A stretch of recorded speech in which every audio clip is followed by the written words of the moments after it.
उस तो अगे बेटे अपना हैगा जहांगीर की राजपूत नीति। पहला आप पढ़िया सी अकबर की राजपूत नीति बारे। हुण जहांगीर की राजपूत नीति।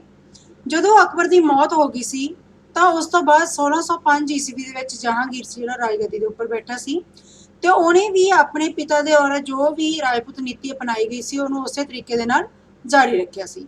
उहदे समय विच भी बहुत सारे राजपूत राजां दे नाल मित्रता के संबंध कायम हो गए सी ते राजपूत सरदार मुगल साम्राज्य दीयां सेवावां करते रहे ते अकबर ने मेवाड़ के राणे नूं भी अपने अधीन करने के लिए कई मुहिमां भेजियां सी पर उसनूं सफलता प्राप्त नहीं हुई।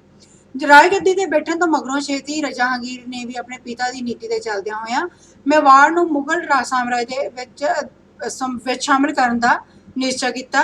पर इस समय तक राणा प्रताप की मौत हो चुकी सी। उस तो बाद उहदा पुत्र राणा अमर सिंह सी जिहड़ा मेवाड़ दा हाकम सी ते ये भी कहते राणा अमर सिंह सी जिहड़ा उहने भी ये सौं खाधी सी भी वो भी अपने पिता वांग किसी कीमत के उत्ते भी मुगल साम्राज्य की अधीनता स्वीकार नहीं करेगा ते मेवाड़ राज की मान मर्यादा की रक्षा करेगा।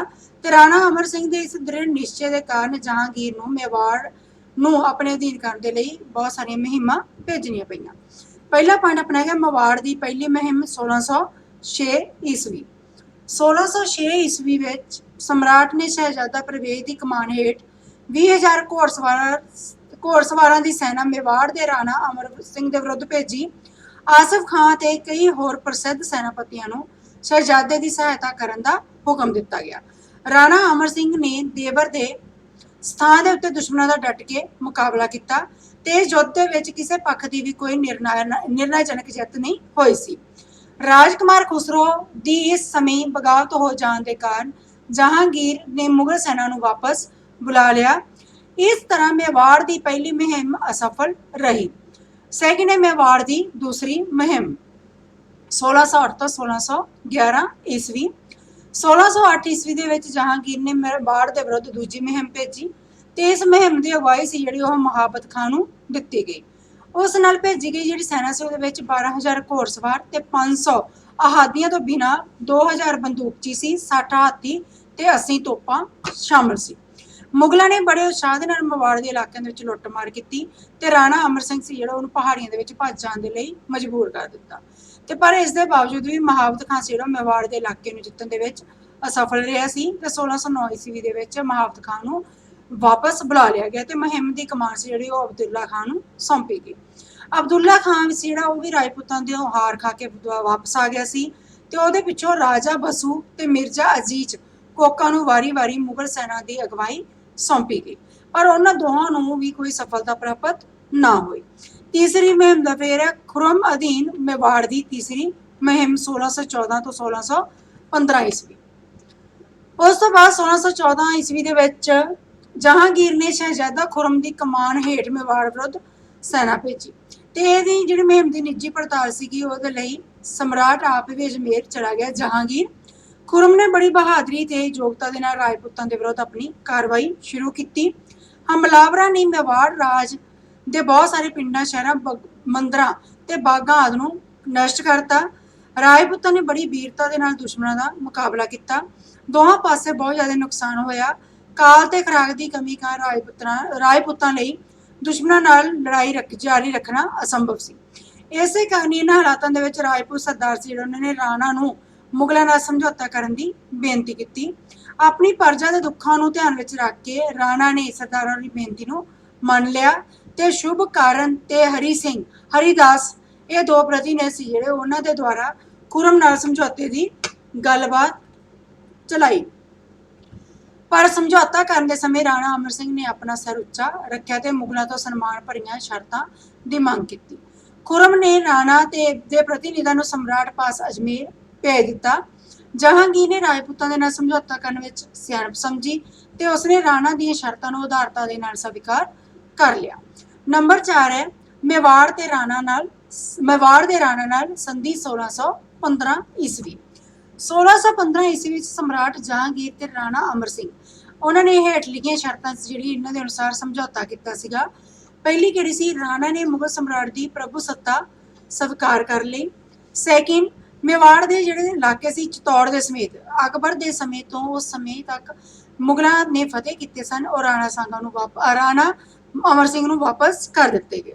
ਨੰਬਰ 3 ਰਾਣਾ ਚਿਤੌੜ ਦੇ ਕਿਲੇ ਦੀ ਨਾ ਤਾਂ ਮੁੜ ਉਸਾਰੀ ਕਰੇਗਾ ਤੇ ਨਾ ਹੀ ਇਸ ਦੀ ਕਿਸੇ ਤਰ੍ਹਾਂ ਨਾਲ ਮੁਰੰਮਤ ਕਰੇਗਾ, ਕਿਉਂਕਿ ਜਦੋਂ ਮਹਾਰਾਣਾ ਪ੍ਰਤਾਪ ਦੀ ਮੌਤ ਹੋ ਗਈ ਸੀ ਉਸ ਤੋਂ ਬਾਅਦ ਜਿਹੜਾ ਰਾਣਾ ਅਮਰ ਸਿੰਘ ਉਹਦਾ ਪੁੱਤਰ ਸੀਗਾ ਉਹਨੇ ਆਪਣੇ ਦਾਦਾ ਦੀ ਜਿਹੜੀ ਇਹ ਗੱਲ ਕਹੀ ਹੋਈ ਸੀ ਵੀ ਚਿਤੌੜ ਦਾ ਕਿਲਾ ਜਿਹੜਾ ਉਹ ਆਪਾਂ ਦੁਬਾਰਾ ਹਾਸਲ ਕਰਨਾ ਹੈ, ਉਸੇ ਆਧਾਰ ਦੇ ਉੱਤੇ ਹੀ ਅਕਬਰ ਤੋਂ ਜਿਹੜੇ ਚਿਤੌੜ ਦਾ ਕਿਲਾ ਸੀ ਉਹ ਆਪਣਾ ਵਾਪਸ ਮੰਗ ਲਿਆ ਸੀ। ਰਾਣਾ ਮੁਗਲ ਦਰਬਾਰ ਦੇ ਵਿੱਚੋਂ ਆਪ ਹਾਜ਼ਰ ਨਹੀਂ ਹੋਵੇਗਾ ਤੇ ਉਸ ਦਾ ਪੁੱਤਰ ਰਾਜਕੁਮਾਰ ਕਰਨ ਸਿੰਘ ਮੁਗਲ ਦਰਬਾਰ ਵਿੱਚ ਉਸ ਦੀ ਪ੍ਰਤੀਨਿਧਤਾ ਕਰੇਗਾ। ਰਾਜਕੁਮਾਰ ਆਪਣੇ ਖਰਚੇ ਤੇ 1000 ਘੋੜ ਸਵਾਰਾਂ ਦੀ ਟੁਕੜੀ ਰੱਖੇਗਾ ਤੇ ਲੋੜ ਪੈਣ ਤੇ ਮੁਗਲ ਸਰਕਾਰ ਦੀ ਸਹਾਇਤਾ ਲਈ ਇਹਨਾਂ ਸੈਨਿਕਾਂ ਨੂੰ ਹਾਜ਼ਰ ਕਰੇਗਾ। ਨੰਬਰ 5 ਰਾਣਾ ਮੁਗਲ ਸਮਰਾਟ ਨੂੰ ਕੋਈ ਇਲਾਕਾ ਜਾਂ ਧਨ ਰਾਸ਼ੀ ਨਹੀਂ ਦੇਵੇਗਾ ਤੇ ਨਾ ਹੀ ਉਸ ਨੂੰ ਮੁਗਲ ਸ਼ਾਹੀ ਪਰਿਵਾਰ ਦੇ ਨਾਲ ਵਿਆਹ ਸੰਬੰਧ ਸਥਾਪਿਤ ਕਰਨ ਲਈ ਕਿਹਾ ਜਾਵੇਗਾ। ਉਸ ਤੋਂ ਅੱਗੇ ਜਿਹੜੀ ਸੰਧੀ ਕੀਤੀ ਸੀ ਮੇਵਾੜ ਦੇ ਰਾਣਾ ਤੇ ਜਹਾਂਗੀਰ ਦੇ ਵਿਚਕਾਰ ਜੋ ਸੰਧੀ ਹੋਈ ਸੀ ਉਹਦਾ ਮਹੱਤਵ ਕੀ ਸੀਗਾ ਉਹਦੇ ਬਾਰੇ ਪੜਾਂਗੇ। ਜਹਾਂਗੀਰ ਦੀ ਮੇਵਾੜ ਦੇ ਰਾਣਾ ਨਾਲ ਕੀਤੀ ਗਈ ਸੰਧੀ ਭਾਰਤ ਦੇ ਇਤਿਹਾਸ ਦੇ ਵਿੱਚ ਇੱਕ ਮਹੱਤਵਪੂਰਨ ਘਟਨਾ ਮੰਨੀ ਜਾਂਦੀ ਹੈ ਵੀ ਇਹਦੇ ਫਲਸਰੂਪ ਬਾਬਰ ਦੇ ਸਮੇਂ ਤੋਂ ਚੱਲੀ ਆ ਰਹੀ ਜਿਹੜੀ ਮੁਗਲ ਸਾਮਰਾਜ ਤੇ ਮੇਵਾੜ ਦੀ ਦੁਸ਼ਮਣੀ ਸੀ ਉਹ ਹਮੇਸ਼ਾ ਦੇ ਲਈ ਖਤਮ ਹੋ ਗਈ ਸੀ ਤੇ ਦੋਨਾਂ ਦੇ ਵਿੱਚ ਮਿੱਤਰਤਾਪੂਰਨ ਸੰਬੰਧ ਸਥਾਪਿਤ ਹੋ ਗਏ ਸੀ। ਜਹਾਂਗੀਰ ਨੇ ਮੇਵਾੜ ਦੇ ਰਾਣਾ ਦੇ ਨਾਲ ਸਮਝੌਤਾ ਕਰਕੇ ਆਪਣੇ ਪਿਤਾ ਵਰਗੀ ਰਾਜਨੀਤਿਕ ਸਿਆਣਪ ਦਾ ਸਬੂਤ ਦਿੱਤਾ ਸੀ। ਅੱਗੇ ਬੜੀ ਡੈਫੀਨੇਸ਼ਨ ਹੈ ਜਿਹੜੀ ਆਪਾਂ ਨਹੀਂ ਕਰਨੀ, ਇਹ ਇੱਥੋਂ ਤੱਕ ਨਹੀਂ ਕਰਨੀ ਕਿ ਵਿਆਹ ਸੰਬੰਧ ਸਥਾਪਿਤ ਕਰਨ ਦੀ ਮੰਗ ਕੀਤੀ, ਇੱਥੋਂ ਤੱਕ ਆਪਾਂ ਕ੍ਰਾਸ ਕਰਦੇ ਉਹਨੂੰ। ਉਸ ਅੱਗੇ ਮੇਵਾੜ ਰਾਜ ਨੇ ਮੁਗਲਾਂ ਨੂੰ ਕੋਈ ਘੱਟ ਕਸ਼ਟ ਨਹੀਂ ਦਿੱਤੇ ਤੇ ਅਜਿਹੇ ਰਾਜ ਨਾਲ ਮਿੱਤਰਤਾ ਸਥਾਪਿਤ ਕਰਨਾ ਜਹਾਂਗੀਰ ਦੀ ਨਿਰਸੰਦੇਹ ਇੱਕ ਮਹਾਨ ਤੇ ਸਲਾਹੁਣਯੋਗ ਸਫਲਤਾ ਸੀ। ਇਸ ਤੋਂ ਪਿੱਛੋਂ ਔਰੰਗਜ਼ੇਬ ਦੇ ਸਮੇਂ ਤੱਕ ਮੇਵਾੜ ਦੇ ਰਾਜੇ ਮੁਗਲ ਸਾਮਰਾਜ ਦੇ ਵਫਾਦਾਰ ਮਿੱਤਰ ਬਣ ਕੇ ਰਹੇ। ਕੁਝ ਲੇਖ ਕਹਿੰਦੇ ਵੀ ਰਾਣਾ ਅਮਰ ਸਿੰਘ ਉੱਤੇ ਇਹ ਦੋਸ਼ ਲਾਇਆ ਗਿਆ ਕਿ ਉਸਨੇ ਮੁਗਲ ਸਮਰਾਟ ਦੀ ਅਧੀਨਤਾ ਸਵੀਕਾਰ ਕਰਕੇ ਕਾਇਰਤਾ ਵਿਖਾਈ ਸੀ ਤੇ ਆਪਣੇ ਪਵਿੱਤਰ ਪ੍ਰਣ ਦਾ ਪਾਲਣ ਨਹੀਂ ਕੀਤਾ ਸੀ, ਪਰ ਇਹ ਦੋਸ਼ ਜਿਹੜਾ ਉਹ ਸਹੀ ਨਹੀਂ ਹੈ। ਰਾਣਾ ਅਮਰ ਸਿੰਘ ਨੇ ਤਾਂ ਕਈ ਸਾਲਾਂ ਤੱਕ ਦੁਸ਼ਮਣਾਂ ਦਾ ਡਟ ਕੇ ਮੁਕਾਬਲਾ ਕੀਤਾ ਸੀ। ਅਖੀਰ ਜਦੋਂ ਮੁਗਲਾਂ ਨੇ ਮੇਵਾੜ ਦੇ ਪਿੰਡ ਜਿਹੜੇ ਨਸ਼ਟ ਕਰਤੇ ਸੀਗੇ, ਲੋਕਾਂ ਦੀ ਹਾਲਤ ਤਰਸਯੋਗ ਹੋ ਗਈ ਸੀ, ਰਾਜਪੂਤ ਸੈਨਿਕਾਂ ਕੋਲ ਖਾਣ ਪੀਣ ਨੂੰ ਕੁਝ ਨਹੀਂ ਸੀਗਾ ਤੇ ਅਜਿਹੀ ਹਾਲਤ ਦੇ ਵਿੱਚ ਰਾਣਾ ਨੇ ਮਜਬੂਰ ਹੋ ਕੇ ਹੀ ਮੁਗਲਾਂ ਦੇ ਨਾਲ ਸਮਝੌਤਾ ਕੀਤਾ ਸੀ ਤੇ ਇਸ ਦੇ ਅਨੁਸਾਰ ਕਿਸੇ ਉਹਨੇ ਭਾਵੇਂ ਮੁਗਲ ਸਮਰਾਟ ਦੀ ਅਧੀਨਤਾ ਨੂੰ ਸਵੀਕਾਰ ਕਰ ਲਿਆ ਸੀ, ਪਰ ਮੇਵਾੜ ਦੇ ਜਿਹੜੇ ਖੁੱਸੇ ਹੋਏ ਪ੍ਰਦੇਸ਼ ਸੀਗੇ ਉਹ ਵੀ ਉਹਨੇ ਮੁਗਲਾਂ ਤੋਂ ਵਾਪਸ ਲੈ ਲਏ ਸੀਗੇ। ਰਾਣਾ ਦੇ ਪੱਖ ਵਿੱਚ ਇਹ ਵੀ ਕਹਿਣਾ ਚਾਹੀਦਾ ਹੈ ਕਿ ਉਹਨੇ ਜੋ ਸੰਧੀ ਕੀਤੀ ਸੀ ਉਸ ਸਮੇਂ ਆਪਣਾ ਸਿਰ ਜਿਹੜਾ ਉੱਚਾ ਰੱਖਿਆ ਸੀ ਤੇ ਕੋਈ ਵੀ ਅਪਮਾਨਜਨਕ ਜਿਹੜੀ ਸ਼ਰਤ ਸੀ ਉਸ ਨੂੰ ਨਹੀਂ ਮੰਨਿਆ ਸੀ। ਇਸ ਲਈ ਮੁਗਲਾਂ ਦੇ ਨਾਲ ਸੰਧੀ ਕਰਨਾ ਰਾਣਾ ਦਾ ਕੰਮ ਸੀ ਜਿਹੜਾ ਕੋਈ ਗਲਤ ਨਹੀਂ ਸੀਗਾ, ਸਗੋਂ ਉਹਦੀ ਇਹਦੇ ਵਿੱਚ ਸਿਆਣਪ ਸੀ। ਤੇ ਜਦੋਂ ਸੰਧੀ ਹੋ ਗਈ ਸੀ ਉਸ ਤੋਂ ਪਿੱਛੋਂ ਰਾਣਾ ਨੂੰ ਇਹ ਮਹਿਸੂਸ ਹੋਣ ਲੱਗ ਪਿਆ ਸੀ ਆਪਣੇ ਆਪ ਨੂੰ ਹੀ ਵੀ ਉਹਦੀ ਜਿਹੜੀ ਪ੍ਰਤਿਸ਼ਠਾ ਹੈ ਉਹਨੂੰ ਸੱਟ ਵੱਜੀ ਹੈ ਤੇ ਉਹਨੇ ਆਪਣੇ ਪਰਨ ਦਾ ਪਾਲਣ ਨਹੀਂ ਕੀਤਾ। ਇਸੇ ਕਾਰਨ ਉਹਨੇ ਛੇਤੀ ਮਗਰੋਂ ਆਪਣੀ ਰਾਜਗੱਦੀ ਦਾ ਤਿਆਗ ਕਰਤਾ ਸੀਗਾ ਤੇ ਆਪਣੇ ਪੁੱਤਰ ਕਰਨ ਸਿੰਘ ਨੂੰ ਗੱਦੀ ਸੌਂਪ ਦਿੱਤੀ ਸੀ। ਉਸ ਤੋਂ ਅੱਗੇ ਸ਼ਾਹਜਹਾਂ ਦੀ ਰਾਜਪੂਤ ਨੀਤੀ। ਭਾਵੇਂ ਸ਼ਾਹਜਹਾਂ ਇੱਕ ਕੱਟੜ ਸੁੰਨੀ ਮੁਸਲਮਾਨ ਸੀ, ਫਿਰ ਵੀ ਉਹਨੇ ਰਾਜਪੂਤਾਂ ਸੰਬੰਧੀ ਆਪਣੇ ਦਾਦੇ ਤੇ ਪਿਤਾ ਦੁਆਰਾ ਜੋ ਵੀ ਨੀਤੀ ਅਪਣਾਈ ਗਈ ਸੀ ਉਸ ਨੂੰ ਉਸੇ ਤਰ੍ਹਾਂ ਹੀ ਜਾਰੀ ਰੱਖਿਆ ਸੀ। ਉਹਦੇ ਸ਼ਾਸਨ ਕਾਲ ਦੇ ਵਿੱਚ ਵੀ ਮੁਗਲ ਸਰਕਾਰ ਨੇ ਰਾਜਪੂਤ ਹਾਕਮਾਂ ਦੇ ਨਾਲ ਮਿੱਤਰਤਾਪੂਰਨ ਸੰਬੰਧ ਸਥਾਪਿਤ ਕਰ ਲਏ ਸੀ, ਪਰ ਸਾਮਰਾਜ ਦੇ ਵਿੱਚ ਰਾਜਪੂਤਾਂ ਦਾ ਮਹੱਤਵ ਪਹਿਲਾਂ ਦੇ ਨਾਲੋਂ ਘਟ ਗਿਆ ਸੀ ਤੇ ਉੱਚੀਆਂ ਪਦਵੀਆਂ ਉੱਤੇ ਉਹ ਬਹੁਤ ਥੋੜੀ ਗਿਣਤੀ ਦੇ ਵਿੱਚ ਹੀ ਰਾਜਪੂਤ ਸੀ ਜਿਨ੍ਹਾਂ ਨੂੰ ਨਿਯੁਕਤ ਕੀਤਾ ਜਾਂਦਾ ਸੀ। ਸ਼ਾਹਜਹਾਂ ਦੇ ਸਮੇਂ ਰਾਣਾ ਜਗਤ ਸਿੰਘ ਮੇਵਾੜ ਦਾ ਸ਼ਾਸਕ ਸੀ। ਜਹਾਂਗੀਰ ਤੋਂ ਬਾਅਦ ਉਹਦਾ ਪੁੱਤਰ ਹੈਗਾ ਸ਼ਾਹਜਹਾਂ ਆ ਗਿਆ ਬੇਟੇ, ਤੇ ਉਸਨੇ 1615 ਈਸਵੀ ਦੀ ਸੰਧੀ ਸੀ ਜਿਹੜੀ ਪਹਿਲਾਂ ਹੋਈ ਸੀਗੀ ਜਹਾਂਗੀਰ ਤੇ ਰਾਣਾ ਅਮਰ ਸਿੰਘ ਦੇ ਵਿਚਕਾਰ, ਉਹ ਸੰਧੀ ਬਾਰੇ ਹੈ ਵੀ ਉਹਨੂੰ ਭੰਗ ਕਰਤਾ ਸੀ ਤੇ ਚਿਤੌੜ ਦਾ ਜਿਹੜਾ ਕਿਲਾ ਸੀ ਉਹਦੇ ਦੁਆਰਾ ਫਿਰ ਕਿਲਾਬੰਦੀ ਕਰ ਲਈ ਸੀਗੀ। ਜਦੋਂ ਸ਼ਾਹਜਹਾਂ ਨੂੰ ਇਹਦੇ ਬਾਰੇ ਪਤਾ ਲੱਗਿਆ ਤਾਂ ਉਸਨੇ ਅਲਾਮੀ ਦੀ ਅਗਵਾਈ ਹੇਠ 1654 ਈਸਵੀ ਦੇ ਵਿੱਚ 30,000 ਦੀ ਸੈਨਾ ਚਿਤੌੜ ਦੇ ਕਿਲੇ ਨੂੰ ਨਸ਼ਟ ਕਰਨ ਦੇ ਲਈ ਭੇਜ ਦਿੱਤੀ। 14-15 ਦਿਨਾਂ ਦੇ ਅੰਦਰ ਅੰਦਰ ਹੀ ਮੁਗਲਾਂ ਦੇ ਕਿਲੇ ਦੀਆਂ ਦੀਵਾਰਾਂ ਸੀ ਉਹਨਾਂ ਨੂੰ ਢਾਹ ਦਿੱਤਾ ਤੇ ਰਾਣਾ ਦੇ ਵਿੱਚ ਮੁਗਲਾਂ ਦਾ ਵਿਰੋਧ ਕਰਨ ਦੀ ਹਿੰਮਤ ਨਹੀਂ ਸੀ। ਇਸੇ ਲਈ ਉਹਨੇ ਮੁਗਲ ਸਮਰਾਟ ਤੋਂ ਚਿੱਠੀ ਰਾਹੀਂ ਮਾਫੀ ਮੰਗ ਲਈ ਤੇ ਆਪਣੇ 6 ਸਾਲਾਂ ਦੇ ਪੁੱਤਰ ਨੂੰ ਕਈ ਸਰਦਾਰਾਂ ਸਹਿਤ ਮੁਗਲ ਦਰਬਾਰ ਦੇ ਵਿੱਚ ਭੇਜ ਦਿੱਤਾ ਤੇ ਸ਼ਾਹਜਹਾਂ ਨੇ ਰਾਣਾ ਨੂੰ ਮਾਫ ਕਰਦਾ ਤੇ ਮੁਗਲ ਸੈਨਾ ਨੂੰ ਵਾਪਸ ਬੁਲਾ ਲਿਆ। ਸ਼ਾਹਜਹਾਂ ਤੋਂ ਬਾਅਦ ਬੇਟੇ ਆ ਗਿਆ ਆਪਣਾ ਔਰੰਗਜ਼ੇਬ ਦੀ ਰਾਜਪੂਤ ਨੀਤੀ। ਔਰੰਗਜ਼ੇਬ ਸੀ ਜਿਹੜਾ ਪੱਕਾ ਸੁੰਨੀ ਮੁਸਲਮਾਨ ਸੀ। ਉਹਦੇ ਮਨ ਦੇ ਵਿੱਚ ਰਾਜਪੂਤਾਂ ਦੇ ਲਈ ਬਹੁਤ ਜ਼ਿਆਦਾ ਘਿਰਨਾ ਸੀ, ਨਫ਼ਰਤ ਈਰਖਾ ਰੱਖਦਾ ਸੀਗਾ ਤੇ ਉਸ ਨੂੰ ਸਾਮਰਾਜ ਵਿੱਚ ਕਿਸੇ ਤਰ੍ਹਾਂ ਦੀ ਮਹੱਤਤਾ ਦੇਣ ਦੇ ਪੱਖ ਵਿੱਚ ਨਹੀਂ ਸੀ। ਆਪਣੇ ਸ਼ਾਸਨ ਕਾਲ ਦੇ ਪਹਿਲੇ 20 ਸਾਲਾਂ 1658 ਤੋਂ 1678 ਈਸਵੀ ਦੇ ਵਿੱਚ ਉਹਨੇ ਰਾਜਪੂਤਾਂ ਨਾਲ ਆਪਣੇ ਜਿਹੜੇ ਈਰਖਾ ਭਾਵ ਸੀ ਉਹਨੂੰ ਪ੍ਰਗਟ ਨਹੀਂ ਕੀਤਾ ਸੀ ਤੇ ਨਾ ਹੀ ਉਹਨਾਂ ਦੇ ਵਿਰੁੱਧ ਕੋਈ ਸਖਤ ਕਦਮ ਚੁੱਕਿਆ ਸੀ। ਇਹਦਾ ਕਾਰਨ ਕੀ ਸੀਗਾ ਵੀ ਉਹ ਆਪਣੀ ਸ਼ਕਤੀ ਨੂੰ ਦ੍ਰਿੜ ਕਰਨ ਤੇ ਮਰਾਠਿਆਂ ਦੇ ਵਿਰੁੱਧ ਯੁੱਧ ਕਰਨ ਲਈ ਮੁਗਲ ਸਮਰਾਟ ਨੂੰ ਉਹਨਾਂ ਦੇ ਸਹਿਯੋਗ ਦੀ ਬਹੁਤ ਜ਼ਿਆਦਾ ਲੋੜ ਸੀ। ਜੋਧਪੁਰ ਦਾ ਰਾਜਾ ਸੀਗਾ ਜਸਵੰਤ ਸਿੰਘ ਤੇ ਅੰਬਰ ਦਾ ਰਾਜਾ ਸੀ ਜੈ ਸਿੰਘ। ਉਸ ਸਮੇਂ ਦੇ ਜ਼ਿਆਦਾ ਮਹੱਤਵਪੂਰਨ ਜਾਂ ਆਪਾਂ ਕਹਿੰਦੇ ਤਾਕਤਵਰ ਰਾਜਪੂਤ ਸਰਦਾਰ ਸੀਗੇ ਤੇ 1658 ਈਸਵੀ ਵਿੱਚ ਉੱਤਰਾਧਿਕਾਰ ਸੰਬੰਧੀ ਧਰਮਤ ਦੀ ਲੜਾਈ ਵਿੱਚ ਜਸਵੰਤ ਸਿੰਘ ਦਾਰਾ ਵੱਲੋਂ ਔਰੰਗਜ਼ੇਬ ਦੇ ਵਿਰੁੱਧ ਲੜਿਆ ਸੀ। ਇਸ ਲੜਾਈ ਤੋਂ ਛੇਤੀ ਪਿੱਛੋਂ ਔਰੰਗਜ਼ੇਬ ਨੇ ਬੜੀ ਚਤੁਰਤਾ ਦੇ ਨਾਲ ਜੈ ਸਿੰਘ ਦੀ ਮਦਦ ਨਾਲ ਜਸਵੰਤ ਸਿੰਘ ਨੂੰ ਆਪਣੇ ਵੱਲ ਗੰਢ ਲਿਆ ਸੀ ਤੇ ਇਹਨਾਂ ਦੋਹਾਂ ਰਾਜਪੂਤ ਸਰਦਾਰਾਂ ਦੇ ਵਿਚਕਾਰ ਮਰਾਠਿਆਂ ਵਿਰੁੱਧ ਭੇਜੀਆਂ ਗਈਆਂ ਜਿਹੜੀ ਮੁਹਿੰਮਾਂ ਸੀਗੀਆਂ ਉਹਨਾਂ ਦੀ ਯੋਗਤਾ ਦੇ ਨਾਲ ਅਗਵਾਈ ਕੀਤੀ ਤੇ ਮੁਗਲ ਸਮਰਾਟ ਪ੍ਰਤੀ ਬਹੁਮੁੱਲੀਆਂ ਸੇਵਾਵਾਂ ਸੀ ਜਿਹੜੀਆਂ ਉਹ ਵੀ ਪ੍ਰਾਪਤ ਕੀਤੀਆਂ। ਮੁਗਲ ਸਮਰਾਟ ਨੇ ਇਹਨਾਂ ਸੇਵਾਵਾਂ ਦੀ ਕੋਈ ਕਦਰ ਨਹੀਂ ਕੀਤੀ ਸੀ ਤੇ ਇਹਨਾਂ ਦੋਹਾਂ ਬਹਾਦਰ ਰਾਜਪੂਤ ਸਰਦਾਰਾਂ ਦੇ ਸ਼ਿਕਾਰਾ ਪਾਉਂਦਾ ਉਹਨੇ ਪ੍ਰਣ ਲੈ ਲਿਆ ਸੀਗਾ ਵੀ ਤਾਂ ਜੋ ਜਿਹੜੇ ਰਾਜਪੂਤ ਹੈ ਉਹਨਾਂ ਦੇ ਵਿਰੁੱਧ ਬਿਨਾਂ ਕਿਸੇ ਰੋਕ ਦੇ ਕੋਈ ਸਖਤ ਕਾਰਵਾਈ ਕੀਤੀ ਜਾਵੇ ਤੇ ਉਸਨੇ ਜੈ ਸਿੰਘ ਨੂੰ ਜ਼ਹਿਰ ਦੇ ਕੇ ਮਰਵਾਤਾ ਸੀ ਤੇ ਜਸਵੰਤ ਸਿੰਘ ਸੀ ਜਿਹੜਾ ਉਹਨੂੰ ਅਟਕ ਤੋਂ ਪਾਰ ਮੌਤ ਦੇ ਮੂੰਹ ਵੱਲ ਭੇਜ ਦਿੱਤਾ ਸੀ। ਉਸ ਜਿਹੜੇ ਉਹਨੇ ਹਮਲੇ ਕੀਤੇ ਸੀਗੇ ਔਰੰਗਜ਼ੇਬ ਦੇ ਦੁਆਰਾ ਕੀਤੇ ਗਏ ਸੀਗੇ ਰਾਜਪੂਤਾਂ ਦੇ ਉੱਪਰ, ਉਹਨਾਂ ਬਾਰੇ ਪੜਾਂਗੇ ਹੁਣ ਆਪਾਂ। ਪਹਿਲਾ ਹੈਗਾ ਮਾਰਵਾੜ ਉੱਤੇ ਪਹਿਲਾ ਹਮਲਾ 1678 ਤੋਂ 1679 ਈਸਵੀ। ਜਦੋਂ ਜਸਵੰਤ ਸਿੰਘ ਨੂੰ ਅਟਕ ਤੋਂ ਪਾਰ ਉਹਨੇ ਮੌਤ ਦੇ ਮੂਹਰੇ ਭੇਜਤਾ ਸੀ ਤਾਂ ਉੱਥੇ ਜਮਰੌਦ ਵਿਖੇ ਜਸਵੰਤ ਸਿੰਘ ਦੀ ਮੌਤ ਹੋ ਗਈ ਸੀ 10 ਦਸੰਬਰ 1678 ਈਸਵੀ ਨੂੰ। ਉਹਦੀ ਮੌਤ ਰਾਜਪੂਤਾਂ ਦੇ ਵਿਰੁੱਧ ਯੁੱਧ ਛੇੜਨ ਦਾ ਅਮਲੀ ਰੂਪ ਵਿੱਚ ਸੰਕੇਤ ਸੀ। ਔਰੰਗਜ਼ੇਬ ਇਹ ਖਬਰ ਸੁਣ ਕੇ ਬਹੁਤ ਜ਼ਿਆਦਾ ਖੁਸ਼ ਹੋਇਆ ਸੀ ਤੇ ਉਹਨੇ ਉਸ ਤੋਂ ਬਾਅਦ ਜਲਦੀ ਮਾਰਵਾੜ ਉੱਤੇ ਕਬਜ਼ਾ ਕਰਨ ਦੀਆਂ ਤਿਆਰੀਆਂ ਸ਼ੁਰੂ ਕਰਤੀਆਂ। ਜੋਧਪੁਰ ਦੇ ਵਿੱਚ ਫੌਜਦਾਰ, ਕਿਲਾਦਾਰ, ਕੋਤਵਾਲ ਤੇ ਅਮੀਨ ਦੀਆਂ ਪਦਵੀਆਂ ਉੱਤੇ ਰਾਜਪੂਤਾਂ ਦੀ ਥਾਂ ਤੇ ਉਹਨੇ ਦੁਬਾਰਾ ਫਿਰ ਮੁਸਲਮਾਨਾਂ ਨੂੰ ਨਿਯੁਕਤ ਕਰਤਾ ਸੀ। 9 ਜਨਵਰੀ 1679 ਈਸਵੀ ਨੂੰ ਦੁਸ਼ਮਣਾਂ ਉੱਤੇ ਸ਼ਾਹੀ ਤਾਕਤ ਦਾ ਪ੍ਰਭਾਵ ਪਾਉਣ ਦੇ ਲਈ ਮੁਗਲ ਸਮਰਾਟ ਆਪ ਅਜਮੇਰ ਗਿਆ ਤੇ 7 ਫਰਵਰੀ ਨੂੰ ਉਸਨੇ ਖਾਨ ਜਹਾਨ ਬਹਾਦਰ ਦੀ ਅਗਵਾਈ ਹੇਠ ਮਾਰਵਾੜ ਉੱਤੇ ਅਧਿਕਾਰ ਕਰਨ ਲਈ ਸੈਨਾ ਭੇਜੀ। ਮੁਗਲ ਸੈਨਿਕਾਂ ਨੇ ਜੋਧਪੁਰ ਅਤੇ ਮਾਰਵਾੜ ਦੇ ਦੂਜੇ ਇਲਾਕਿਆਂ ਵਿੱਚ ਬਹੁਤ ਸਾਰੇ ਮੰਦਰਾਂ ਨੂੰ ਨਸ਼ਟ ਕਰ ਦਿੱਤਾ ਤੇ ਲੋਕਾਂ ਉੱਤੇ ਬਹੁਤ ਜ਼ਿਆਦਾ ਜ਼ੁਲਮ ਕੀਤੇ। ਖਾਨ ਜਹਾਨ ਨੇ ਸਵਰਗਵਾਸੀ ਜਸਵੰਤ ਸਿੰਘ ਦੀ ਸਾਰੀ ਜਾਇਦਾਦ ਦੇ ਉੱਪਰ ਆਪਣਾ ਕਬਜ਼ਾ ਕਰ ਲਿਆ। ਨਗੌਰ ਰਿਆਸਤ ਦੇ ਸਰਦਾਰ ਇੰਦਰ ਸਿੰਘ ਤੋਂ 36 ਲੱਖ ਰੁਪਏ ਲੈ ਕੇ ਉਸ ਦੇ ਮਾਰਵਾੜ ਦਾ ਨਾ ਮਾਤਰ ਸ਼ਾਸਕ ਹੋਣ ਦਾ ਐਲਾਨ ਕਰ ਦਿੱਤਾ ਤੇ ਮਾਰਵਾੜ ਦੀ ਜਿੱਤ ਜਦੋਂ ਉਹਨੇ ਪ੍ਰਾਪਤ ਕਰ ਲਈ ਉਹਦੇ ਨਾਲ ਹੀ ਔਰੰਗਜ਼ੇਬ ਨੇ ਰਾਜਪੂਤ ਤੇ ਦੂਜੇ ਜਿਹੜੇ ਹਿੰਦੂ ਸੀਗੇ ਉਹਨਾਂ ਤੋਂ ਦੁਆਰਾ ਫਿਰ ਜਜ਼ੀਆ ਕਰ ਲੈਣਾ ਸ਼ੁਰੂ ਕਰ ਦਿੱਤਾ। ਸੈਕਿੰਡ ਹੈ ਅਜੀਤ ਸਿੰਘ ਤੇ ਦੁਰਗਾ ਦਾਸ। ਤੇ ਉਸੇ ਸਮੇਂ ਮਹੱਤਵਪੂਰਨ ਘਟਨਾ ਇਹ ਵਾਪਰੀ ਸੀ ਵੀ ਜਸਵੰਤ ਸਿੰਘ ਦੇ 2 ਵਿਧਵਾ ਰਾਣੀਆਂ ਸੀਗੀਆਂ। ਉਹਨਾਂ ਨੇ ਜਮਰੌਦ ਤੋਂ ਲਾਹੌਰ ਪਹੁੰਚਣ ਤੇ 2 ਪੁੱਤਰਾਂ ਨੂੰ ਜਨਮ ਦਿੱਤਾ ਸੀ। ਇਹਨਾਂ ਵਿੱਚੋਂ ਇੱਕ ਜਿਹਦਾ ਜਨਮ ਤੋਂ ਕੁਝ ਸਮਾਂ ਪਿੱਛੋਂ ਹੀ ਮੌਤ ਹੋ ਗਈ ਸੀ। ਦੂਜਾ ਸੀ ਜਿਹੜਾ ਅਜੀਤ ਸਿੰਘ, ਉਹ ਜੰਮਦਾ ਰਿਹਾ ਸੀ ਜੋ ਬਾਅਦ ਵਿੱਚ ਮਾਰਵਾੜ ਦੀ ਗੱਦੀ ਦੇ ਉੱਤੇ ਬੈਠਾ।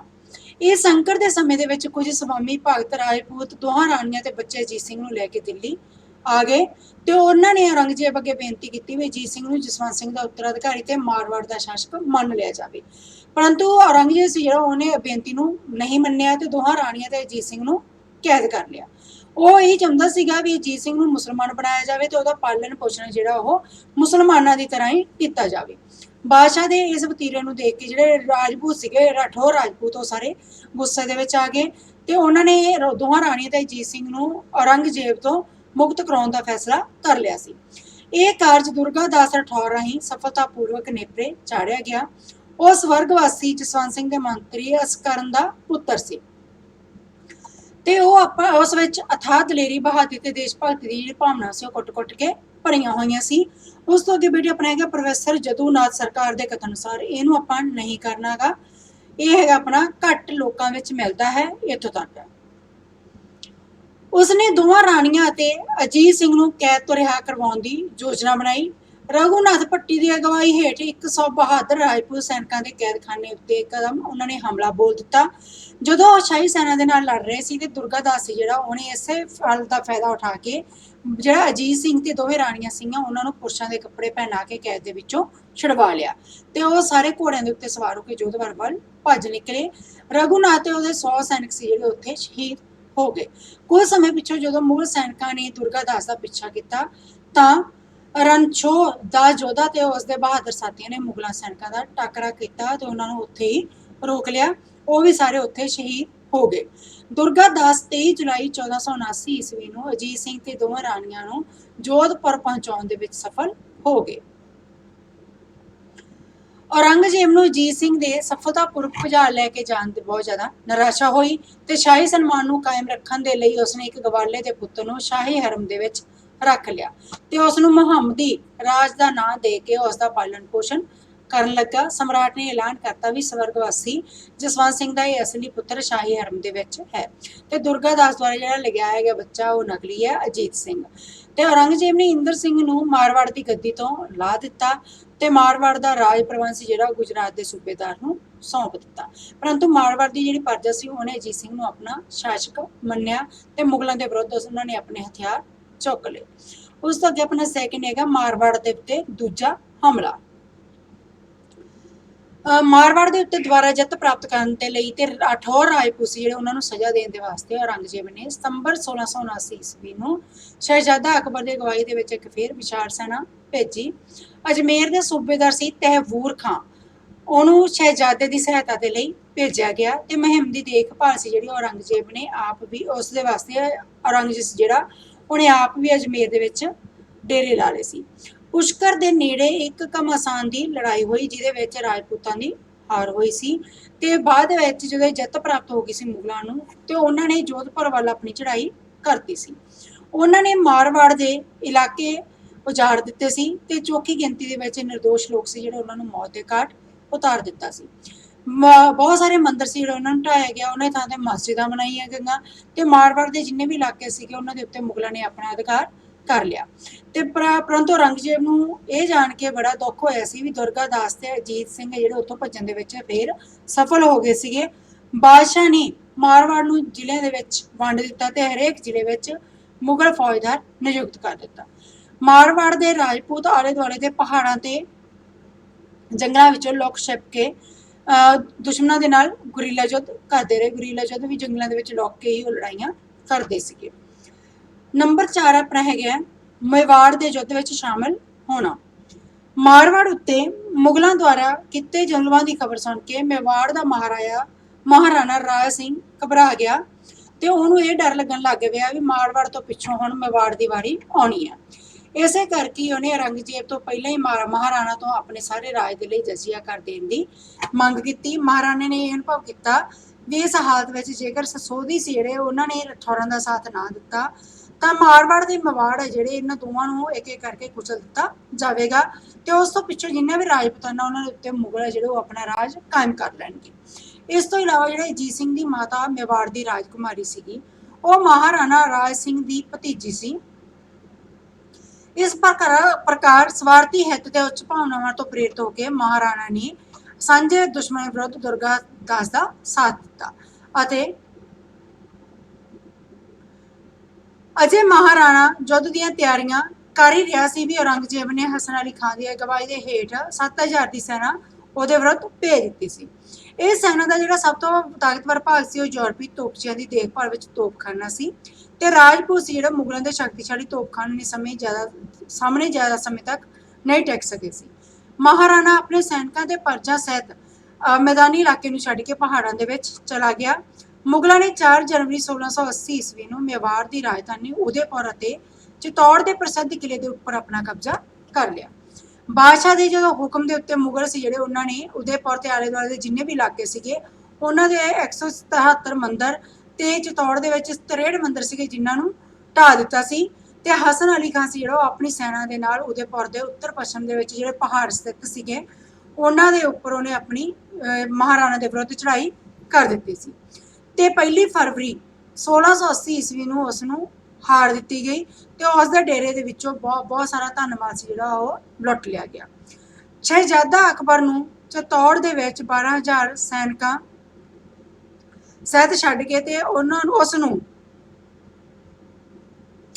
ਬਾਕੀ ਇਲਾਕਿਆਂ ਨੂੰ ਫਤਿਹ ਕਰਨ ਦਾ ਕੰਮ ਸੌਂਪ ਕੇ ਔਰੰਗਜ਼ੇਬ 22 ਮਾਰਚ 1680 ਈਸਵੀ ਨੂੰ ਅਜਮੇਰ ਪਰਤ ਆਇਆ ਤੇ ਬਾਦਸ਼ਾਹ ਦੇ ਚਲੇ ਜਾਣ ਨਾਲ ਸਸੋਦੀਆ ਰਾਜਪੂਤ ਸੀ ਉਹਨਾਂ ਦਾ ਹੌਸਲਾ ਹੋਰ ਵੀ ਜ਼ਿਆਦਾ ਵੱਧ ਗਿਆ ਸੀ ਤੇ ਉਹਨੇ ਦੁਸ਼ਮਣਾਂ ਦੇ ਉੱਤੇ ਲਗਾਤਾਰ ਹਮਲੇ ਕਰਨੇ ਸ਼ੁਰੂ ਕਰ ਦਿੱਤੇ ਤੇ ਉਹਨਾਂ ਦੇ ਜਿਹੜਾ ਖਾਣ ਪੀਣ ਦਾ ਸਮਾਨ ਸੀ ਜਿਹੜਾ ਜਦੋਂ ਖਤਮ ਹੋ ਗਿਆ ਸੀ ਉਹਦੇ ਨਾਲ ਉਹਨਾਂ ਕੋਲ ਲੜਾਈ ਕਰਨ ਦੀ ਤਾਕਤ ਨਹੀਂ ਰਹੀ ਸੀ ਤੇ ਇਸੇ ਕਰਕੇ ਛੇਤੀ ਹੀ ਮਹਾਰਾਣਾ ਰਾਜ ਸਿੰਘ ਤੇ ਉਹਦਾ ਪੁੱਤਰ ਭੀਮ ਸਿੰਘ ਸੀ ਜਿਹੜਾ ਉਹਨੇ ਕਈ ਮੁਗਲ ਸੈਨਿਕ ਚੌਂਕੀਆਂ ਦੇ ਉੱਤੇ ਆਪਣਾ ਕਬਜ਼ਾ ਕਰ ਲਿਆ ਤੇ ਸ਼ਹਿਜ਼ਾਦਾ ਅਕਬਰ ਨੂੰ ਵੀ ਭਾਂਜ ਦਿੱਤੀ ਤੇ ਉਸ ਨੂੰ ਵੀ ਬਹੁਤ ਜ਼ਿਆਦਾ ਨੁਕਸਾਨ ਪਹੁੰਚਾਇਆ।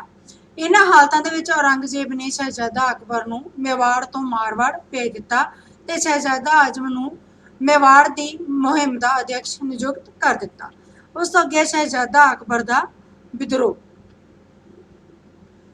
ਸ਼ਹਿਜ਼ਾਦਾ ਅਕਬਰ ਨੂੰ ਮਾਰਵਾੜ ਵਿੱਚ ਵੀ ਵਿਸ਼ੇਸ਼ ਸਫਲਤਾ ਪ੍ਰਾਪਤ ਨਾ ਹੋਈ ਤੇ ਠੌਰ ਰਾਜਪੂਤ ਸੀ ਜਿਹੜੇ ਉਹਨਾਂ ਨੇ ਗੁਰੀਲਾ ਯੁੱਧ ਪ੍ਰਣਾਲੀ ਦੇ ਦੁਆਰਾ ਉਹਨਾਂ ਨੂੰ ਬਹੁਤ ਜ਼ਿਆਦਾ ਤੰਗ ਕੀਤਾ ਸੀ ਤੇ ਜਦੋਂ ਸ਼ਹਿਜ਼ਾਦੇ ਨੂੰ ਸਫਲਤਾ ਮਿਲਣ ਦੀ ਕੋਈ ਆਸ ਨਾ ਰਹੀ ਤਾਂ ਉਹਨੇ ਰਾਜਪੂਤਾਂ ਦੇ ਨਾਲ ਆਪਣਾ ਗੱਠਜੋੜ ਕਰ ਲਿਆ ਤੇ ਉਹਨਾਂ ਦੇ ਸਹਿਯੋਗ ਦੇ ਨਾਲ 11 ਜਨਵਰੀ 1681 ਈਸਵੀ ਨੂੰ ਉਹਨੇ ਆਪਣੇ ਆਪ ਨੂੰ ਸਮਰਾਟ ਘੋਸ਼ਿਤ ਕਰ ਦਿੱਤਾ ਸੀ।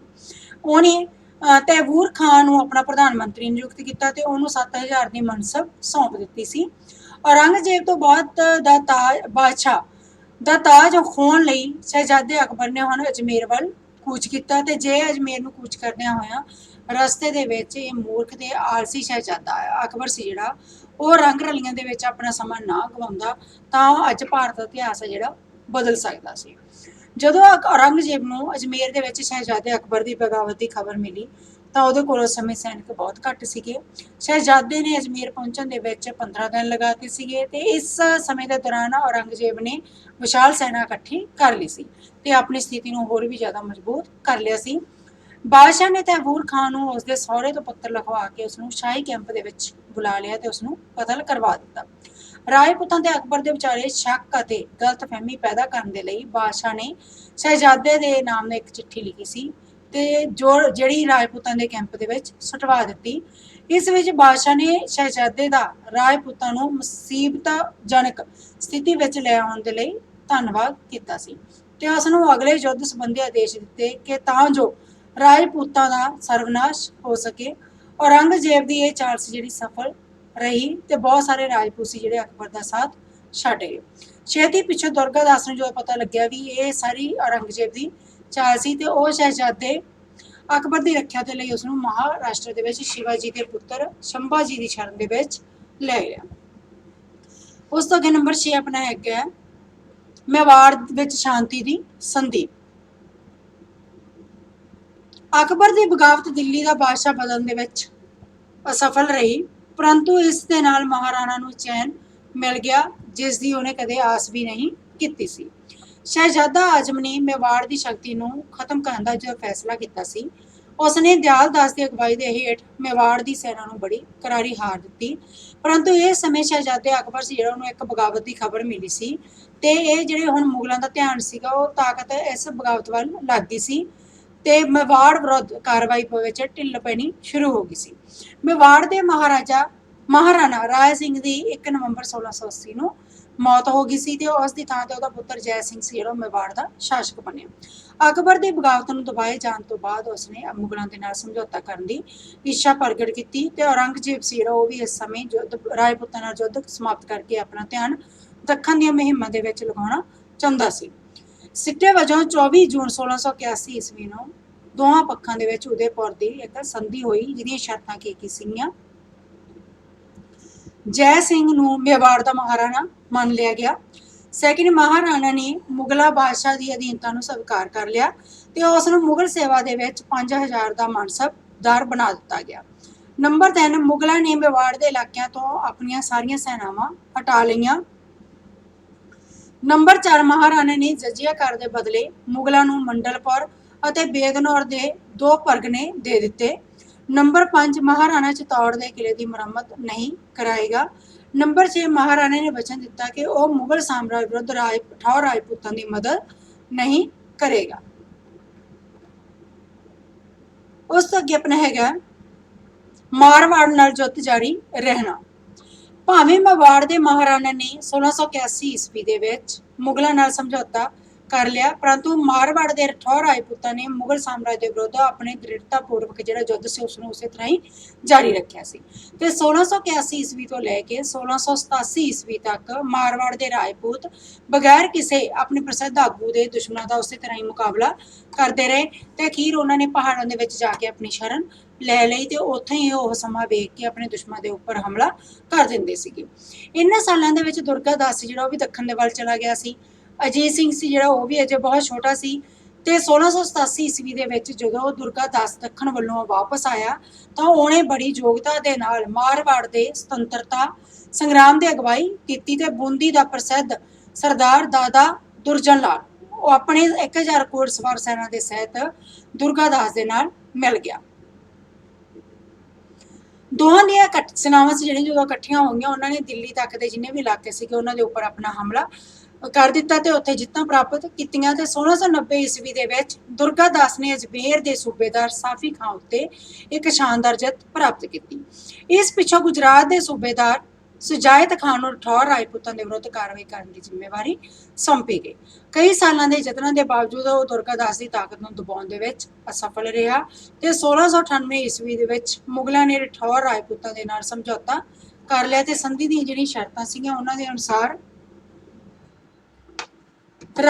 ਸਮਰਾਟ ਨੇ ਅਜੀਤ ਸਿੰਘ ਨੂੰ ਕੁਝ ਪਰਗਨੇ ਦੇ ਦਿੱਤੇ ਤੇ ਉਹਨਾਂ ਨੂੰ ਮੁਗਲ ਸੈਨਾ ਸੇਵਾ ਵਿੱਚ ਉੱਚ ਦਰਜੇ ਦਾ ਮਨਸਬਦਾਰ ਨਿਯੁਕਤ ਕਰ ਦਿੱਤਾ। ਦੁਰਗਾ ਦਾਸ ਨੇ ਸ਼ਹਿਜ਼ਾਦਾ ਅਕਬਰ ਦੇ ਪੁੱਤਰ ਬੁਲੰਦ ਅਖਤਰ ਨੂੰ ਸਮਰਾਟ ਦੇ ਹਵਾਲੇ ਕਰ ਦਿੱਤਾ ਤੇ ਦੁਰਗਾ ਦਾਸ ਨੂੰ ਮੁਗਲ ਸੇਵਾ ਵਿੱਚ ਪਟਨ ਦਾ ਫੌਜਦਾਰ ਥਾਪਿਆ ਗਿਆ। 1721 ਈਸਵੀ ਦੇ ਵਿੱਚ ਦੁਰਗਾ ਦਾਸ ਤੇ ਅਜੀਤ ਸਿੰਘ ਜਿਹੜਾ ਉਹਨਾਂ ਨੇ ਦੁਬਾਰਾ ਫਿਰ ਵਿਦਰੋਹ ਕਰ ਦਿੱਤਾ ਤੇ ਉਹਨਾਂ ਦਾ ਸੰਘਰਸ਼ ਜਿਹੜਾ 1707 ਈਸਵੀ ਵਿੱਚ ਔਰੰਗਜ਼ੇਬ ਦੀ ਮੌਤ ਤੱਕ ਚੱਲਦਾ ਰਿਹਾ। ਅਖੀਰ ਉਹਨੇ ਆਪਣੇ ਉਦੇਸ਼ ਦੇ ਵਿੱਚ ਪੂਰਨ ਤੌਰ ਤੇ ਸਫਲਤਾ ਪ੍ਰਾਪਤ ਕੀਤੀ ਤੇ 16 ਮਾਰਚ 1707 ਈਸਵੀ ਨੂੰ ਜੋਧਪੁਰ ਦੇ ਮੁਗਲ ਸੂਬੇਦਾਰ ਜਾਫਰ ਕੁਲੀ ਨੂੰ ਹਰਾ ਕੇ ਭਜਾ ਦਿੱਤਾ ਗਿਆ ਤੇ ਅਜੀਤ ਸਿੰਘ ਆਪਣੇ ਪਿਤਾ ਦੀ ਰਾਜਗੱਦੀ ਦੇ ਉੱਤੇ ਬੈਠਾ। ਜੋਧਪੁਰ ਦੇ ਕਿਲੇ ਨੂੰ ਗੰਗਾ ਜਲ ਅਤੇ ਤੁਲਸੀ ਦੇ ਪੱਤਿਆਂ ਨਾਲ ਪਵਿੱਤਰ ਕੀਤਾ ਗਿਆ। ਇਸ ਪ੍ਰਕਾਰ ਦੁਰਗਾ ਦਾਸ ਦਾ ਜਿਹੜਾ ਜੀਵਨ ਉਦੇਸ਼ ਸੀ ਉਹ ਸੰਪੂਰਨ ਹੋ ਗਿਆ। ਉਸ ਤੋਂ ਅੱਗੇ ਬੈਠੇ ਔਰੰਗਜ਼ੇਬ ਦੀ ਜਿਹੜੀ ਰਾਜਪੂਤ ਨੀਤੀ ਸੀ ਉਹਦੇ ਸਿੱਟੇ ਕਿਹੜੇ ਨਿਕਲੇ ਸੀਗੇ ਇਹਦੇ ਵਿੱਚ ਕੀ ਆਪਣਾ ਵੀ ਇੱਕ ਤਾਂ ਉਹਨੇ ਆਪਣੇ ਜਿਹੜੇ ਪੂਰਵ ਅਧਿਕਾਰੀ ਸੀ ਉਹਨਾਂ ਦੀ ਜੋ ਵੀ ਰਾਜਪੂਤਾਂ ਦੇ ਪ੍ਰਤੀ ਅਪਣਾਈ ਗਈ ਨੀਤੀ ਸੀਗੀ ਉਹਨੂੰ ਮਿੱਤਤਾਪੂਰਨ ਨੀਤੀ ਦੇ ਵਿੱਚ ਬਦਲ ਦਿੱਤਾ ਸੀ ਤੇ ਲਗਭਗ 30 ਸਾਲਾਂ ਤੱਕ ਉਹ ਰਾਜਪੂਤਾਂ ਦੇ ਨਾਲ ਯੁੱਧ ਵੀ ਕਰਦਾ ਰਿਹਾ ਸੀ। ਪਰੰਤੂ ਉਹ ਰਾਜਪੂਤਾਂ ਦੀ ਸ਼ਕਤੀ ਨੂੰ ਕੁਚਲਣ ਦੇ ਵਿੱਚ ਉਹਨਾਂ ਦੇ ਇਲਾਕਿਆਂ ਨੂੰ ਆਪਣੇ ਉੱਤੇ ਜਿੱਤ ਪ੍ਰਾਪਤ ਕਰਨ ਦੇ ਵਿੱਚ ਅਸਫਲ ਰਿਹਾ ਸੀ। ਉਹਨੇ ਰਾਜਪੂਤਾਂ ਦੇ ਵਿਰੁੱਧ ਰਕਤਪਾਤ ਦੀ ਨੀਤੀ ਨੂੰ ਸਾਮਰਾਜ ਦੇ ਲਈ ਜਿਹੜੀ ਨੀਤੀ ਅਪਣਾਈ ਸੀ ਉਹ ਵਿਨਾਸ਼ਕਾਰੀ ਸਿੱਧ ਹੋਈ ਸੀ। ਇਹਦੇ ਸਿੱਟੇ ਕਿਹੜੇ ਨਿਕਲੇ ਸੀ? ਨੰਬਰ 1 ਰਾਜਪੂਤ ਮੁਗਲ ਸਾਮਰਾਜ ਦੇ ਵਿਰੋਧੀ।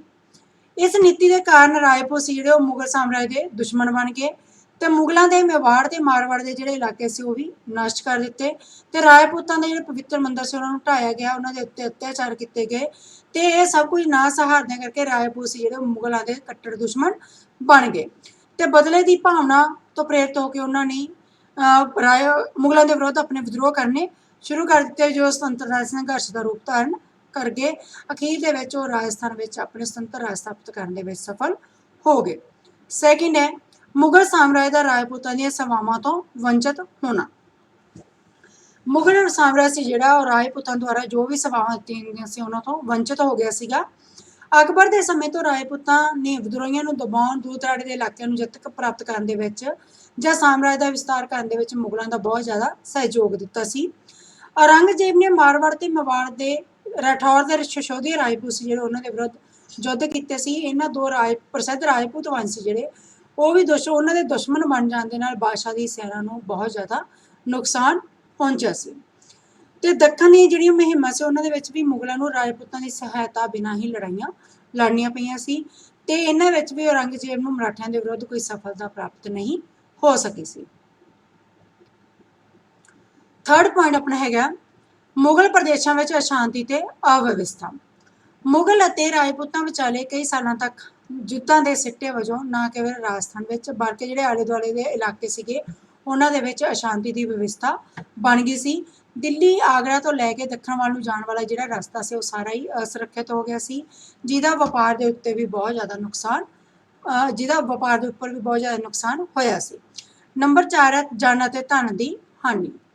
ਮੁਗਲਾਂ ਦੇ ਰਾਜਪੂਤਾਂ ਦੇ ਵਿਰੁੱਧ ਲਗਭਗ 30 ਸਾਲਾਂ ਤੱਕ ਜਿਹੜੇ ਯੁੱਧ ਲੜੇ ਗਏ ਸੀ, ਉਹਦੇ ਨਾਲ ਸਾਮਰਾਜ ਨੂੰ ਬਹੁਤ ਜ਼ਿਆਦਾ ਧਨ ਤੇ ਜਾਨ ਦੀ ਹਾਨੀ ਉਠਾਉਣੀ ਪਈ ਸੀਗੀ। ਬਹੁਤ ਸਾਰੇ ਮੁਗਲ ਸੈਨਿਕ ਰਾਜਪੂਤਾਂ ਦੀ ਗੁਰੀਲਾ ਯੁੱਧ ਪ੍ਰਣਾਲੀ ਦਾ ਸ਼ਿਕਾਰ ਹੋ ਗਏ ਸੀਗੇ। ਰਾਜਪੂਤਾਂ ਦੇ ਵਿਰੁੱਧ ਮੁਹਿੰਮਾਂ ਉੱਤੇ ਸ਼ਾਹੀ ਖਜ਼ਾਨੇ ਦੇ ਵਿੱਚੋਂ ਬਹੁਤ ਸਾਰਾ ਧਨ ਸੀ ਜਿਹੜਾ ਉਹ ਖਰਚ ਕਰਨਾ ਪਿਆ ਸੀ, ਤੇ ਇਸ ਦੇ ਕਾਰਨ ਸਾਮਰਾਜ ਨੂੰ ਇਹਨਾਂ ਯੁੱਧਾਂ ਤੋਂ ਕੋਈ ਲਾਭ ਨਹੀਂ ਹੋਇਆ ਸੀ। ਨੰਬਰ 5 ਹੈ ਸ਼ਾਹੀ ਸਨਮਾਨ ਨੂੰ ਧੱਕਾ। ਮੁਗਲਾਂ ਨੂੰ ਇਹਨਾਂ ਯੁੱਧਾਂ ਦੇ ਵਿੱਚ ਸਫਲਤਾ ਪ੍ਰਾਪਤ ਨਾ ਹੋਣ ਦੇ ਕਾਰਨ ਜਿਹੜਾ ਸ਼ਾਹੀ ਸਨਮਾਨ ਸੀ ਉਹਨੂੰ ਵੀ ਬਹੁਤ ਜ਼ਿਆਦਾ ਧੱਕਾ ਲੱਗਾ ਸੀ। ਭਾਵੇਂ ਮੁਗਲਾਂ ਨੇ ਮੇਵਾੜ ਤੇ ਮਾਰਵਾੜ ਦੇ ਜਿਹੜੇ ਸ਼ਹਿਰੀ ਤੇ ਮੈਦਾਨੀ ਇਲਾਕੇ ਸੀ ਉਹਨਾਂ ਨੂੰ ਜਿੱਤ ਲਿਆ ਸੀ, ਪਰ ਪਹਾੜੀ ਇਲਾਕੇ ਰਾਜਪੂਤਾਂ ਦੇ ਅਧਿਕਾਰ ਦੇ ਵਿੱਚ ਰਹੇ। ਮੈਦਾਨੀ ਇਲਾਕਿਆਂ ਦੇ ਵਿੱਚ ਮੁਗਲਾਂ ਦਾ ਕਬਜ਼ਾ ਸਥਾਈ ਸਿੱਧ ਨਾ ਹੋਇਆ ਤੇ 1681 ਈਸਵੀ ਦੇ ਵਿੱਚ ਬਾਦਸ਼ਾਹ ਨੂੰ ਮੇਵਾੜ ਦੇ ਮਹਾਰਾਣਾ ਨਾਲ ਸੰਧੀ ਕਰਨੀ ਪਈ, ਜਿਸ ਦੇ ਅਨੁਸਾਰ ਮੁਗਲਾਂ ਨੂੰ ਜਿੱਤੇ ਗਏ ਜਿਹੜੇ ਇਲਾਕੇ ਸੀ ਉਹ ਮਹਾਰਾਣਾ ਨੂੰ ਵਾਪਸ ਕਰਨੇ ਪਏ ਸੀਗੇ। ਮਾਰਵਾੜ ਦੇ ਵਿੱਚ ਦੁਰਗਾਦਾਸ ਤੇ ਅਜੀਤ ਸਿੰਘ ਸੀ ਜਿਹੜਾ ਉਹਨਾਂ ਨੇ ਵੀ ਲੰਬੇ ਸਮੇਂ ਤੱਕ ਸੰਘਰਸ਼ ਜਾਰੀ ਰੱਖਿਆ ਸੀਗਾ, ਤੇ ਇਸ ਸਮੇਂ ਰਠੌਰ ਰਾਜ ਦੇ ਜਿਹੜੇ ਵੀ ਇਲਾਕੇ ਸੀਗੇ ਉਹਨਾਂ ਨੂੰ ਮੁਗਲਾਂ ਦੇ ਕਬਜ਼ੇ ਤੋਂ ਸੁਤੰਤਰ ਕਰਵਾ ਲਿਆ ਸੀਗਾ। ਸਪਸ਼ਟ ਕੀ ਹੈ ਵੀ ਮੁਗਲਾਂ ਨੂੰ ਰਾਜਪੂਤਾਂ ਦੇ ਵਿਰੁੱਧ ਸਥਾਈ ਸਫਲਤਾ ਪ੍ਰਾਪਤ ਨਾ ਹੋਈ। ਇਸ ਨਾਲ ਸਾਮਰਾਜ ਦੀ ਕਮਜ਼ੋਰੀ ਪ੍ਰਗਟ ਹੋ ਗਈ ਤੇ ਸ਼ਾਹੀ ਸਨਮਾਨ ਨੂੰ ਵੀ ਭਾਰੀ ਧੱਕਾ ਲੱਗਾ। ਲਾਸਟ ਪੁਆਇੰਟ ਇਹਦਾ ਹੈਗਾ ਮੁਗਲ ਸਾਮਰਾਜ ਦੇ ਪਤਨ ਦਾ ਕਾਰਨ। ਔਰੰਗਜ਼ੇਬ ਦੀ ਜਿਹੜੀ ਰਾਜਪੂਤ ਨੀਤੀ ਸੀ ਉਹੀ ਮੁਗਲ ਸਾਮਰਾਜ ਦੇ ਪਤਨ ਦਾ ਕਾਰਨ ਬਣੀ ਸੀਗੀ, ਤੇ ਅਕਬਰ ਦੇ ਰਾਜਕਾਲ ਦੇ ਵਿੱਚ ਰਾਜਪੂਤਾਂ ਨੇ ਮੁਗਲ ਸਾਮਰਾਜ ਦੇ ਨਿਰਮਾਣ ਦੇ ਵਿੱਚ ਬਹੁਤ ਜ਼ਿਆਦਾ ਹਿੱਸਾ ਪਾਇਆ ਸੀ। ਔਰੰਗਜ਼ੇਬ ਦੀ ਮੂਰਖਤਾ ਭਰੀ ਨੀਤੀ ਦੇ ਕਾਰਨ ਰਾਜਪੂਤਾਂ ਨੇ ਸਾਮਰਾਜ ਦੇ ਵਿਰੁੱਧ ਵਿਦਰੋਹ ਕਰ ਦਿੱਤੇ ਤੇ ਨਾ ਕੇਵਲ ਉਹਨਾਂ ਨੇ ਆਪਣੇ ਸੁਤੰਤਰ ਰਾਜ ਹੀ ਸਥਾਪਿਤ ਕੀਤੇ ਸੀਗੇ, ਸਗੋਂ ਸਾਮਰਾਜ ਦੇ ਪਤਨ ਦੇ ਵਿੱਚ ਵੀ ਮਹੱਤਵਪੂਰਨ ਹਿੱਸਾ ਪਾਇਆ ਸੀ। ਉਸ ਤੋਂ ਅੱਗੇ ਬੇਟੇ ਨੈਕਸਟ ਲੈਕਚਰ ਦੇ ਵਿੱਚ ਆਪਾਂ ਕਰਾਂਗੇ ਮੁਗਲ ਸਮਰਾਟਾਂ ਦੀ ਧਾਰਮਿਕ ਨੀਤੀ।